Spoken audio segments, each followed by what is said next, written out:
जा रहा है। 147 ब्लॉक में सर्व आदिवासी समाज ने बंद का आह्वान किया। आदिवासी विधायकों के घर के बाहर ढोल नगाड़े बजाकर प्रदर्शन करेंगे। 32% आरक्षण पर अध्यादेश लाने को लेकर प्रदर्शन करेंगे। आदिवासी समाज अपने अधिकार के लिए अब पीछे नहीं हटेगा। तो रायपुर से बड़ी खबर, सर्व आदिवासी समाज का विरोध प्रदर्शन किया जा रहा है।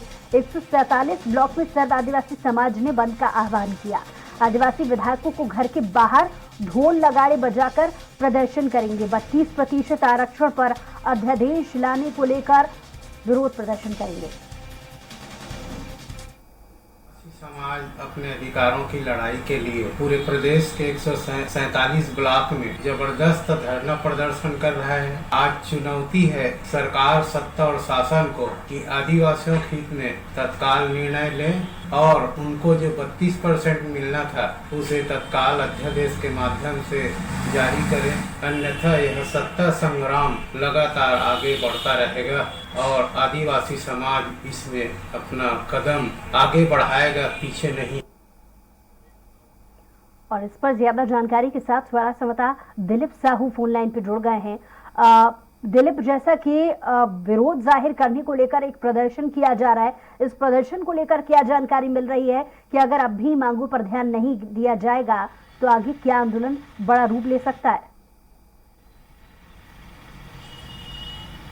जी बुसरा, जिस तरह से आरक्षण को लेकर छत्तीसगढ़ में सियासी घमासान गरमाया हुआ है, इसी बीच ये इन चीज़ों को समझना होगा क्योंकि छत्तीसगढ़ में 58% आरक्षण लागू था डॉक्टर रमन सिंह के समय से ही, और इस दौरान अभी मौजूदा दौर में जो स्थितियां थी उसमें 32% अनुसूचित जनजाति वर्ग यानी आदिवासी समाज को आरक्षण मिला हुआ था। इसके अलावा 12% अनुसूचित जाति समाज मतलब एससी समुदाय को आरक्षण था, वहीं 14% ओबीसी को आरक्षित किया गया था। कुल मिलाकर 58% हो रहा था। इसको लेकर जो पिटीशन दायर किया गया था कुछ लोगों के द्वारा, कुछ संगठनों के द्वारा, उसके बाद हाई कोर्ट ने, क्योंकि सुप्रीम कोर्ट के गाइडलाइन का हवाला देते हुए कि 50% से अधिक आरक्षण नहीं होगा, इसलिए इस 58% आरक्षण को रद्द कर दिया है। अब स्थिति अलग टाइप का माहौल हो गया। यहाँ समझ नहीं आ रहा है सरकार को कि क्या करे। सरकार ये कदम उठा रही, सरकार की तरफ से लगातार ये बयान आ रही है कि वो 58% से ज़्यादा नुकसान होने नहीं देंगे।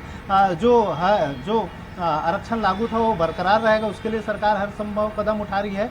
और सुप्रीम कोर्ट में भी छत्तीसगढ़ सरकार की ओर से प्रमुख वकीलों को नियुक्त किया गया है, जिसमें कपिल सिब्बल, मुकुल रोहतगी और विवेक तनखा जैसे वकील शामिल है। लेकिन सर्व आदिवासी समाज की ओर से हाल ही में जो बैठक हुई थी, इसमें भी ये बातें कही जा रही कि सरकार इसको अध्यादेश लाए विधानसभा में, और अध्यादेश में ये तय कर दे कि क्योंकि अभी मामला कोर्ट में है इसलिए विधेयक नहीं ला सकते, तो अध्यादेश लाकर कम से कम अभी जितनी भर्तियां हो रही है, जितनी प्रवेश परीक्षाएं हो रही है, जितनी नियुक्तियां होनी है, उसमें तमाम में जो आरक्षण पहले जैसा लागू रहे, इस तरह के इनकी मांग है।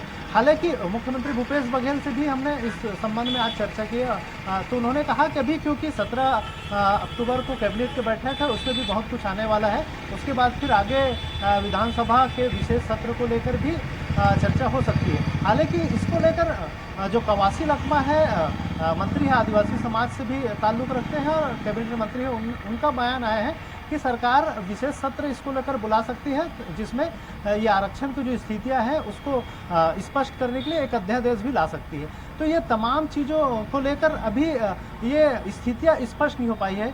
वहीं बीजेपी भी इसको मुद्दा बनाकर लगातार आंदोलन प्रदर्शन कर रही है। पिछले 8 तारीख को शनिवार को उन्होंने प्रदेश के 3 बड़े संभागों में, दुर्ग, बस्तर और सरगुजा संभाग में उन्होंने चक्का जाम किया था इस मुद्दे को लेकर कि कहीं न कहीं प्रदेश सरकार इस मामले को लेकर फेलियर साबित हो रहा है। वहीं सरकार का कहना है कि ये मामला क्योंकि 2012 का था और तत्कालीन समय में भाजपा की सरकार थी, रमन सिंह की सरकार थी, उन्होंने इस संबंध में जो तार्किक तथ्य हाईकोर्ट में प्रस्तुत करने थे, जिसमें सीएस कमेटी की रिपोर्ट और कंवर कमेटी की रिपोर्ट, उसको सही ढंग से नहीं रखा, इसलिए ये स्थितियां पैदा हुई है।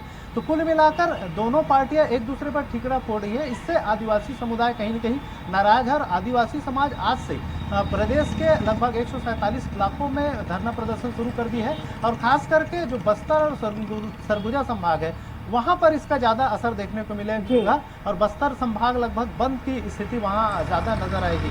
तो कुल मिलाकर ये जो आंदोलन है वो काफी लंबा चलने वाला है। दूसरा, जब तक सरकार की ओर से कोई ठोस आश्वासन आदिवासी समुदाय को नहीं मिल पाता तब तक यह आंदोलन जारी रहेगा।